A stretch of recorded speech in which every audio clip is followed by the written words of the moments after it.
What's up YouTube? TCal Knives.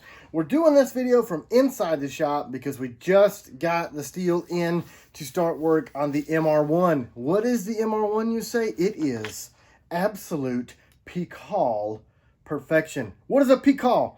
A Pikal is a blade that is sharpened on what most Westerners would consider the reverse edge. But for this FMA style used Filipino martial art, just this back edge is sharp and the standard typical edge is dull.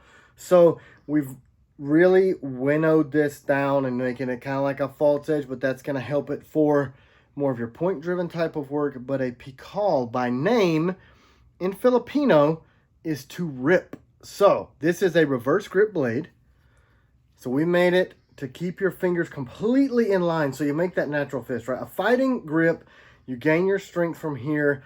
That's really not disputed in any martial arts circle or even fighting. That's where you're going to hit somebody unless you want to shatter your knuckles. So what we did was we used the Night Series grip to give you that full grip. And just like a standard Filipino blade or a curved karambit style blade, that's where that goes so that it's unimpeded. Look, you just make a full clench fist here, here.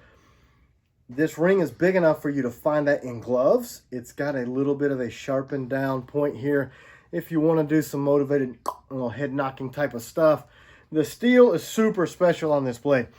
So I selected AEBL for this reason. It is a high carbon stainless and is only stainless in name because it has the corrosion from the chromium percentages being over 14%. We're not going to get too nerdy about that, but this is over 1% carbon. It's a simple steel, and we really debated on even calling this a stainless steel knife because the properties of this are what you want from a carbon steel blade.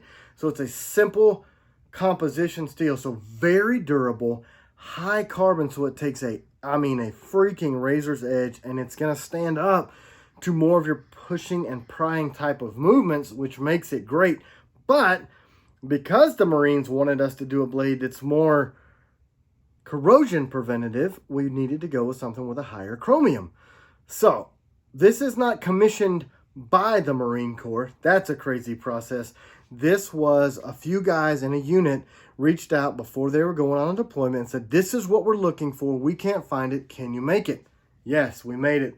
And they have fallen in love with this freaking blade. I can't tell you exactly how they have used it to test it, but they have said it performs exactly the way they want it to. And I can attest to that. It's very comfortable. It is lightning fast.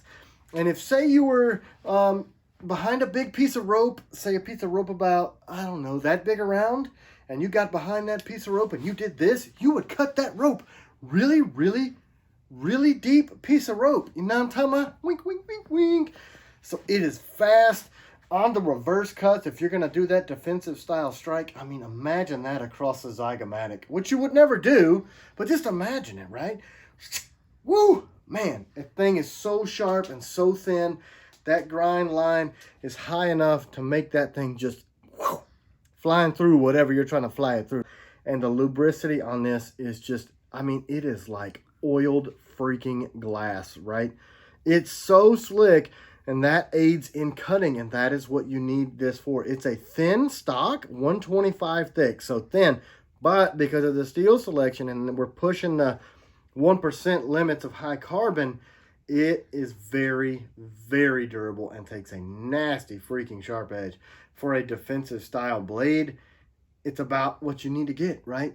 Super comfortable, lightning fast on the draw.